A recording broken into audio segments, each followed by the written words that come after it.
நிதர்சனமான விமர்சனம், நியாயமான தரவரிசை, நேர்மையான பார்வை என்ற தாரக மந்திரத்தோடு வாங்க நிகழ்ச்சிக்கு போகலாம். இது பாக்ஸ் ஆபீஸ் 123. நம்மளுடைய பாக்ஸ் ஆபீஸ் 123ல இந்த வார புது வரவுகள்ல முதல்ல நம்ம பார்க்க போற படம் இஞ்சி மொரப்பா.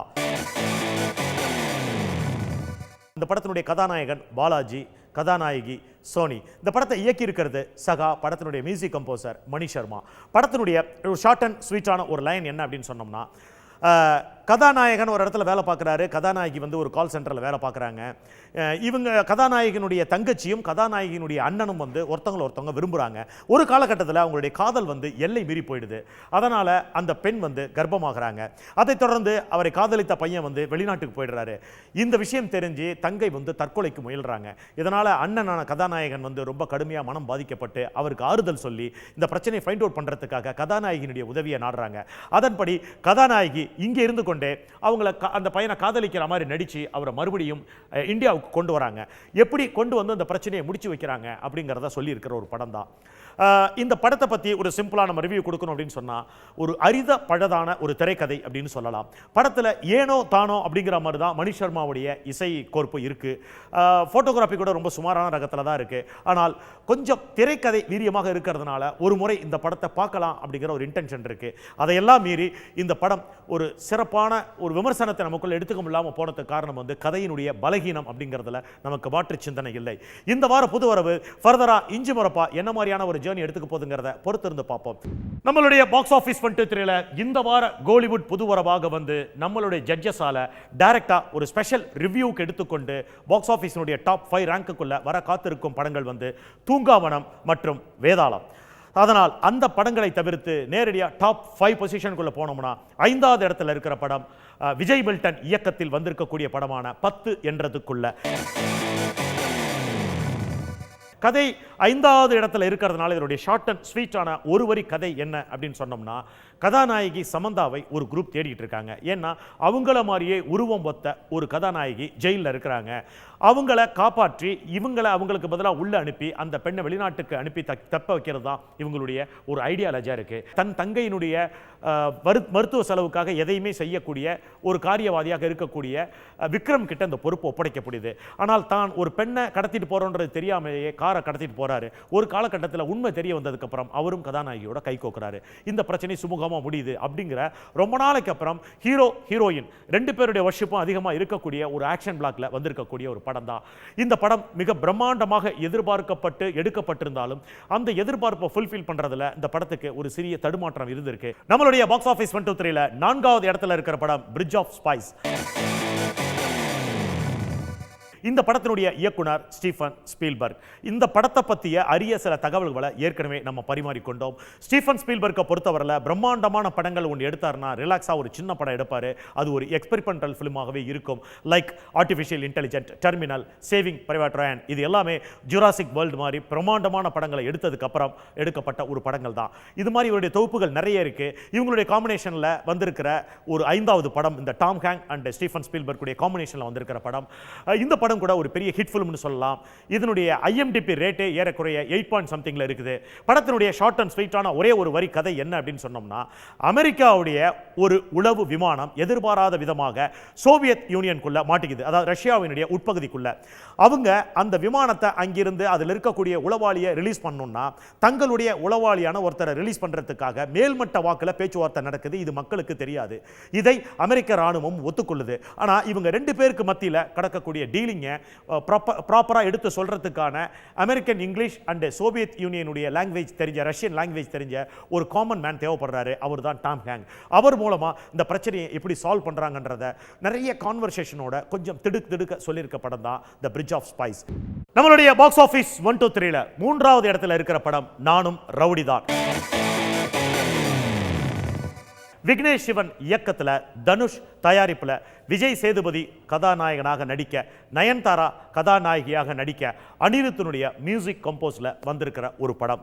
இந்த படம் ஒரு எதிர்பார்த்த வெற்றியை தொற்றுச்சு அப்படின்னே சொல்லலாம். ஏன்னா இந்த படம் முழுக்க காமெடி அதிகமாக வியாபித்து இருக்கு. அதோடு சேர்ந்து ஒரு சின்ன மெசேஜும் சொல்லியிருக்கிறாங்க. அதாவது அடிப்படையில் கோழையாக இருக்கக்கூடிய ஒருத்தன் நானும் ரவுடி தான் வடிவேல் சொல்கிற மாதிரியான டைலாக்கோட தனக்குன்னு ஒரு சகாக்களை சேர்த்துக்கொண்டு ரவுடியாக நினைத்து வாழ்ந்து கொண்டிருக்கிற ஒருத்தர் ஒரு காலகட்டத்தில் உண்மையிலேயே ரவுடியாக மாற வேண்டிய நிர்பந்தம் ஏற்படுது. Due to love. அந்த காதல் காரணமாக அவர் உண்மையிலேயே அப்படிப்பட்ட அவதாரம் எடுத்தாரா இல்லையா அப்படிங்கிறத சொல்ற படம் தான். விஜய் சேதுபதி ரொம்ப நல்லா பண்ணியிருக்காரு. ஆனால் கண்டினியூஸா அவருடைய படங்களுடைய, அதாவது முக்கியமாக சூதுகவும் நடுவில் கொஞ்சம் பக்கத்தை காணும் போன்ற படத்தினுடைய சாயல் இதில் ரொம்ப அதிகமாகவே இருக்கு. ஒரு கதாநாயகன் என்பவர் தன்னுடைய பாணியை ஒரு படத்துக்கு ஒரு படம் மாற்றி பண்ணுவது அப்படிங்கிறது தான் அது ஒரு சால சிறந்ததாக இருக்கும். அந்த வகையில் பார்க்குறப்ப விஜய் சேதுபதியினுடைய ரிப்பீட்டடான ஒரு பர்ஃபார்மன்ஸை பார்க்கக்கூடிய ஒரு மாயை இந்த படத்தில் இருக்கு. பார்த்திபனுக்கு இந்த அவதாரம் சற்று புதுசு அப்படின்னு சொன்னா கூட அவர் பேசக்கூடிய ஸ்லாங் கொஞ்சம் கூட நேட்டிவிட்டியாகவும் இல்லை, அது யதார்த்தமாகவும் இல்லை. ரொம்ப ஆர்டிஃபிஷியலாக பேசினதுனால ஒரு வில்லனிக்தனம் கூட இதில் பெருசாக எடுபடலை. அதையெல்லாம் மீறி பாலாஜி போன்றவர்களுடைய அந்த காமெடி பெருசாக அந்த படத்துக்கு கை கொடுத்துருக்கு. மிக முக்கியமாக நயன்தாராவுடைய அற்புதமான அனுபவ முத்திரை இந்த படத்தினுடைய வெற்றிக்கு ரொம்ப அற்புதமாக உதவி இருக்குன்னு சொல்லலாம். அதே மீறி இதுக்குள்ள இருக்கிற ஒரு சின்ன மேஜிக்கல் ஸ்கிரீன் பிளே, விக்னேஸ்வரனுடைய இயக்கத்தில் போடா போடியில் இல்லாத ஒரு விறுவிறுப்பு இந்த படத்தில் இருக்கிறதுனால இந்த படம் அதற்கான ஒரு ப்ராமிசிங் தன்மையை பெற்று ஒரு நல்ல வசூலை ஈட்டிடுச்சு அப்படின்னு சொல்லலாம். நம்மளுடைய பாக்ஸ் ஆபீஸ் 123ல இரண்டாவது இடத்துல இந்த வாரம் எந்த படங்களுமே இல்லை. இது இந்த வாரத்தினுடைய ஒரு பொசிஷன். அதை தவிர்த்து நேரடியா முதல் இடத்துக்கு போனோம்னா 2 படங்கள் முதல் இடத்தை பிடிச்சிருக்கு. அதுல முதல்ல பார்க்க போற படம் தூங்காவனம். பத்மஸ்ரீ கமலஹாசன் நடிப்பில் வெளிவந்திருக்கும் இந்த வருடத்தின் 3வது திரைப்படம். இந்த படத்தை பற்றிய ஒரு பிரதான விமர்சனத்தை பார்ப்பதற்கு முன்பு இந்த படத்தினுடைய கதை, அதாவது ஒரு வரியான ஒரு ஷார்ட் அண்ட் ஸ்வீட்டான கதை என்ன அப்படின்னு பார்த்தோம்னா, திவாகர் என்ற ஒரு போலீஸ் அதிகாரி, அவருக்கு ஒரு அண்டர் கவர் ஆபரேஷன் கையில் கொடுக்குறாங்க. அவருடைய கலிகா இருக்கக்கூடிய மணி அப்படிங்கிற ஒரு மேலே ஹையர் அஃபிஷியல் ஆஃபீஸருக்கு ஒரு டவுட் இருக்கு. அதனால அந்த ஆபரேஷனை கமல் கிட்ட கொடுத்து அவர் குற்றவாளியா இல்லையான்னு கண்டுபிடிக்கக்கூடிய ஒரு பொறுப்பை ஒப்படைக்கிறாங்க. அதனால அவரே ஒரு ட்ரக் கடத்துற மாதிரியான டிராமாவை செட் பண்ணி அதில் மணியை சிக்க வைக்க முயற்சி பண்றாரு கமல்ஹாசன் என்ற கதாபாத்திரமான திவாகர். அதில் அவர் நினைச்ச பாரியே மணி அந்த பணத்தை எடுத்துக்கிட்டு நம்ம நேரடியாக போலீஸ் கிட்ட கைப்பற்றப்பட்ட இந்த பொருளை போலீஸ்கிட்ட கொடுக்காம நாமளே டீல் பண்ணலாம்னு கூப்பிட, ஆனால் கமல் அதுக்கு ஒத்து வராமல் இருக்காரு. இந்த சமயத்தில் அவர் கையில் இருக்கக்கூடிய அந்த ட்ரக்குடைய மதிப்பு உலக அளவில் அதனுடைய மார்க்கெட்டிங் வேல்யூ பார்த்தோம்னா ஏறக்குறைய ஒரு 100 கோடி ரூபாய் போரும்.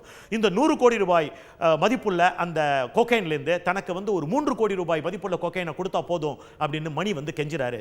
அதையெல்லாம் மீறி அதை கொடுக்க மறுப்பதோடு இதை அரசாங்கத்திடம் தான் ஒப்படைக்கணும் அப்படின்னு அவர் நினைக்கிறாரு. அதே சமயம் மணி மேல அவருக்கு சின்ன சந்தேகமும் வருது. இப்படி ஒரு சூழ்நிலையில அவருடைய மகன் காணாம போயிடுறாரு. ஏற்கனவே கணவன் மனைவி பிரிந்து கணவனிடம் 1 வாரமும் மனைவியிடம் 1 வாரமும் குழந்தை வளர்ந்துகிட்டு இருக்கு.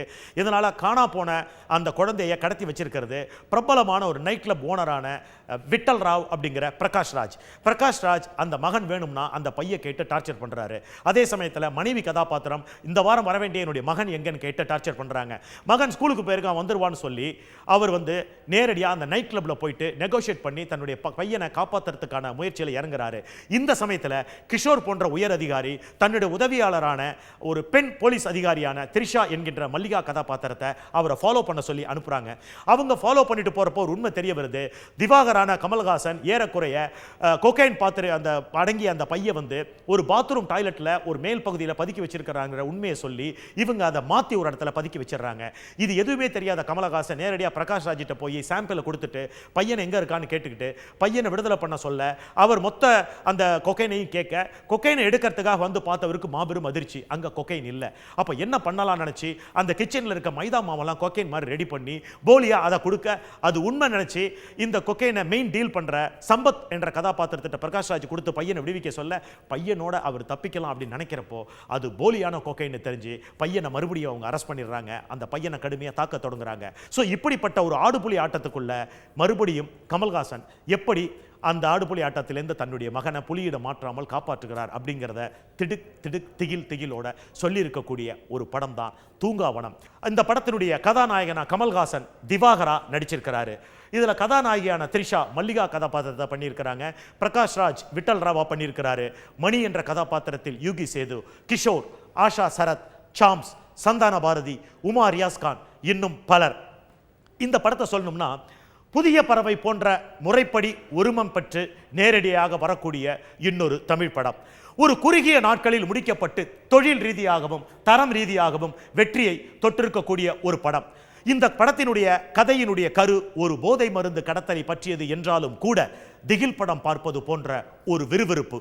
அந்த இரவு விடுதிக்குள் ஒருவர் பின் ஒருவராக நுழைந்த பின் கதையில் ஒரு சுறுசுறுப்பு. அப்பாவுக்கும் மகனுக்கும் இடையே உள்ள புரிதலை எடுத்துக்காட்டும் ஆரம்ப கட்ட காட்சிகள் நேர்த்தி. கணவனுக்கும் மனைவிக்கும் விவாகரத்துக்கு பிறகும் தந்தைக்கும் மகனுக்கும் உள்ள பாசம் அதற்குள் இருக்கும் ஒரு பூர்த்தி. நாயகத்தனம் கொஞ்சம் கூட இல்லாமல் மல்லிகா என்ற த்ரிஷாவுடன் போடும் சண்டை அபாரம். கிஷோர், பிரகாஷ்ராஜ், சம்பத் இவர்களோடு நடக்கும் கைகலப்பு யதார்த்தம். சுகாவின் வசனம் படத்தினுடைய தும்பிக்கை. காலச்சக்கரத்தின் சுழற்சி மறுபடியும் கமலஹாசனின் அரிதாரத்தையும் அவதாரத்தையும் ரசிக்கவும் ருசிக்கவும் வைத்திருக்கிறது. காவல்துறை உயர் அதிகாரிகளுக்குள் இருக்கும் 5ஆம் படைகளை அறியும் ரகசிய உளவாளியாக கமல் செயல்படும் இந்த கதை ஒரு இரவுக்குள் நடக்கும். தமிழ் சினிமா கடக்கும் இன்னும் ஓர் இரவு. கமலஹாசனின் 61வது பிறந்த நாள் வாழ்த்துக்களையும் தூங்காவனத்தின் வெற்றிக்குமான எங்கள் பாக்ஸ் ஆபீஸ் நீதிபதிகள் வாசிக்கும் மடலின் வார்த்தைகளும் இதோ. கடமை பெறுவாய் இன்புறுவீர் என்னும் பண்டை கதை பேணோம். கடமை அறிவோம், தொழில் அறிவோம், கட்டென்பதை வெட்டென்போம். மடமை சிறுமை துன்பம் பொய் வருத்தம் நோவு மற்றவை போல் கடமை நினைவிற் தொலைத்திங்கு கனியுற்றென்று வாழ்வோமே என்ற பாரதியின் பாடலையும் யாதும் ஊரே யாவரும் கேளிர் என்ற கணியன் பூங்கன்றனாரின் பாடலையும் வாழ்த்துக்களாய் படிக்கிறோம். அறிமுக இயக்குனர் ராஜேஷ் மா செல்வனுக்கும் ஒளிப்பதிவாளர் சனு ஜான் வர்கீஸ் அவர்களுக்கும் கலை இயக்குனர் பிரேம் நவாஸுக்கும் உடை அலங்கார நிபுணராக இதில் பணிபுரிந்திருக்கும் கௌதமி அவர்களுக்கும் இசையமைப்பாளர் ஜிஃப்ரன் அவர்களுக்கும் இந்த படத்தினுடைய தயாரிப்பாளர்களான சந்திரஹாசன் கமல்ஹாசன் இருவருக்கும் மற்றும் இந்த ஒட்டுமொத்த குழுவிற்கும் பாக்ஸ் ஆபீஸின் வாழ்த்துக்களை கூறிக்கொள்கிறோம். நம்மளுடைய பாக்ஸ் ஆபீஸ் 1, 2, 3ல முதல் இடத்தில் இருந்த 2 படங்கள்ல ஒரு படத்தை பார்த்துட்டோம். இன்னொரு படம் வேதாளம். ஏறக்குறைய ஒரு கால் நூற்றாண்டிற்கு பிறகு திரைப்பட கல்லூரி மாணவர்களான 4 பேர் இணைந்து தங்களுடைய பணியை செவ்வனே செய்து வெளிவந்திருக்கக்கூடிய ஒரு படம் தான் வேதாளம். சவுண்ட் என்ஜினியர் சொடலமுத்து, கலர் ப்ராசஸிங் அதாவது 4 ஃப்ரேமில் இருக்கக்கூடிய உதய் மற்றும் இந்த படத்தினுடைய இயக்குனர் சிவா, படத்தினுடைய கேமராமேன் வெற்றி, இவர்கள் 4 பேருமே முறைப்படி திரையையே தன்னுடைய தொழில்முறை கல்வியாக பயின்று வந்த டிஎஃப்டி ஸ்டூடெண்ட்ஸ். இவங்க 4 பேரும் சேர்ந்து ஆபாவண்ணனுக்கு பிறகு தமிழ் சினிமாவை மிகப்பெரிய அளவில் ஸ்க்ரூ பண்ணியிருக்கிற ஒரு படம் தான் வேதாளம் அப்படின்னு சொல்லலாம். வேதாளம் இது இந்த படத்தினுடைய கதாநாயகனுடைய பெயர். ஆனால் இந்த படத்தினுடைய திரைக்கதை ஆர்டர் படி கதை சொல்லணும்னா ஒரு சாதாரண டாக்ஸி டிரைவரா தன்னுடைய வாழ்க்கையை நகர்த்தி கொண்டிருக்கும் அஜித் குமாரின் கதாபாத்திரம். அவருடைய பாசமிகு தங்கை இந்த படத்தினுடைய இன்னொரு முக்கியமான நாயகியாக நடிச்சிருக்கக்கூடிய லட்சுமி மேனன். இவங்க 2 பேரும் அந்யோன்யமான ஒரு அண்ணன் தங்கை பாசத்தோடு வாழ்ந்து கொண்டிருக்கிறார்கள். அதே சமயத்தில் அவர்கள் இருக்கக்கூடிய ஏரியாவில் ஒரு சின்ன பிரச்சனைக்காக பொய் சாட்சி சொல்வதற்காக கதாநாயகி சுருதிகாசன் அழைக்க அதற்காக கோர்ட்டுக்கு போய் பொய் சாட்சி சொல்லி தன்னை ஊமையாக நடித்து கொண்டிருக்கிறார். அந்த சமயத்தில் தங்கச்சிக்கிட்டேருந்து ஃபோன் வந்தோடனே உடனடியாக பொய் சாட்சி சொல்வோம் என்பதை மறந்து உண்மையிலேயே அவர் அறியாமல் பேசிடுறாரு. இதனால் அந்த கேஸே துவம்சமாயிடுது. இதனால் சுருதிகாசனுக்கு இவங்க மேலே இனம் புரியாத ஒரு கோபம் வருது. இப்படி சூரியுடன் சேர்ந்து ஒரு ஜாலியாக சென்று கொண்டிருக்கக்கூடிய கதை ஒரு காலகட்டத்தில் அஜித் குமாரை தேடி ஒரு மாபெரும் குரூப் பயணம் செய்கிறார்கள். அவர்கள் எதற்காக தேடுகிறார்கள் என்பது ஆடியன்ஸ்க்கு புரியாத புதிராகவே இருக்கு. அவர்கள் தேடக்கூடிய ஒரு வேதாளம் அஜித்தாகத்தான் இருப்பார் என்ற நம்பிக்கையில அவரை தேடி வராங்க. இதனால் இவருடைய சகோதரிக்கும் அஸ்வினுக்கும் நிச்சயிக்கப்பட்ட, அதாவது சுருதிகாசனுடைய சகோதரனுக்கும் நிச்சயிக்கப்பட்ட திருமணம் நிற்கக்கூடிய ஒரு தருவாய் வருகிறது. சுருதிகாசன் கோபம் அடைகிறாங்க. நீ பல பேரை கொலை செஞ்சிருக்கன்னு சொல்ல, இதனால தான் என்னுடைய தங்கையாக இருக்கும் லட்சுமி மேனன் கல்யாணம் நிற்கும்னா அவ என் தங்கச்சியே இல்லை என்ற அதிர்ச்சியோடு இந்த படத்தினுடைய முதல் பாகம் முடிகிறது. தன்னுடைய தங்கையாக அவளை ஏற்றுக்கொண்ட பிறகு அந்த பெண் கடத்தப்படுவதை அறிந்து அதை எப்படி அஜித் தடுத்து நிறுத்துறார் அப்படிங்கிற ஒரு பாசம் மிகு ஒரு கதை தான் இந்த வேதாளத்தினுடைய ஒரு அவுட்லைன் ஸ்கிரிப்ட்னு சொல்லலாம். தீபாவளி என்ற ஒரு திருநாளை மனதில் வைத்தும் அஜித்தின் ரசிகர்களை குறிவைத்தும் அதே சமயம் தீபாவளி குதூகலம் முடிந்த பிறகும் சராசரி மக்களும் ரசிக்கும் வகையில் எடுக்கப்பட்டிருக்கும் இன்றைக்கான இன்னும் ஒரு பாசமலர் கிழக்கு சீமையிலே போன்ற அண்ணன் தங்கை பாசத்தை வெறித்தனத்தோடு சித்தரிக்கும் திரைப்படம் தான் வேதாளம். பாசமுள்ள சாதாரண மனிதனாக டாக்ஸி டிரைவராக வரும் அஜித்தும், தங்கைக்காக வெகுண்டு எழும் கோபமான அஜித்தும், தங்கை பார்க்கும் பொழுது கோழையாக மாறும் இன்னொரு அஜித்தும் என்று தன் திறனை வெளிப்படுத்தி அசத்தி இருக்கும் அஜித்தின் முப்பரிமாணத்தையும் வெளிப்படுத்தும் ஒரு முழுமையான படம்தான் வேதாளம். ஸ்ருதிஹாசன் தன் பங்கை அளவோடு செய்திருக்கிறார். லட்சுமி மேனன் இந்த படம் ஒரு மிகப்பெரிய அத்தியாயமாக அவருக்கு அமைந்திருக்கிறது. கிடைத்திருந்த வாய்ப்பை மிக சரியாக பயன்படுத்தி அதில் வெற்றியும் பெற்றிருக்கிறார். கொல்கத்தாவையும் சென்னையையும் தன் நிழல் பட கருவியின் மூலமாக அள்ளி வந்திருக்கிறார் ஒளிப்பதிவாளர் வெற்றி. அனிருத்தின் இசையில் பாடல்களும் பின்னணி இசையும் பின்னி எடுக்கிறது. குறிப்பாக வேதாளமாக வரும் அஜித்தின் அவதாரம் அமர்க்களம். ஆங்காங்கே வரும் வசனங்களில் திரையரங்கம் அதிர்கிறது. புரட்சி தலைவரின் படத்திற்கு பிறகு இப்படி ஒரு வெறித்தனமான ரசிகர்களை தனக்குள் இழுத்து வைத்திருக்கும் அஜித்திற்கு இந்த படம் வசூல் ரீதியாக ஒரு மாபெரும் சரித்திரத்தையும் சகாப்தத்தையும் படைத்திருக்கிறது. அஜித் போன்ற மாஸ் ஹீரோக்களை வைத்து ஒரே ஷாட்டில் மிக தைரியமாக படமாக்கி இருப்பது இயக்குனர் சிவாவின் வெற்றிக்கான ஒரு மாபெரும் முத்திரை என்று சொல்லலாம். தன்பால் மாபெரும் ரசிகர் கூட்டத்தை வைத்திருக்கும் நாயகன் ஆங்காங்கே சிறு சிறு நல்ல கருத்துக்களையும் சொல்லியிருப்பது ஆரோக்கியமான ஆரம்பம். இந்த படத்தில் பணிபுரிந்த அனைத்து தொழில்நுட்ப கலைஞர்களுக்கும் அஜித்தின் ரசிகர்களுக்கும் பாக்ஸ் ஆபீஸ் ஜட்ஜஸ் படித்து வழங்கும் சிறப்பு வாழ்த்து மடல். காட்டு வழிதனிலே அண்ணே கள்ளர் பயம் இருந்தால் எங்க வீட்டு குலதெய்வம் தம்பி வீர வேதாளம் காக்குமடா.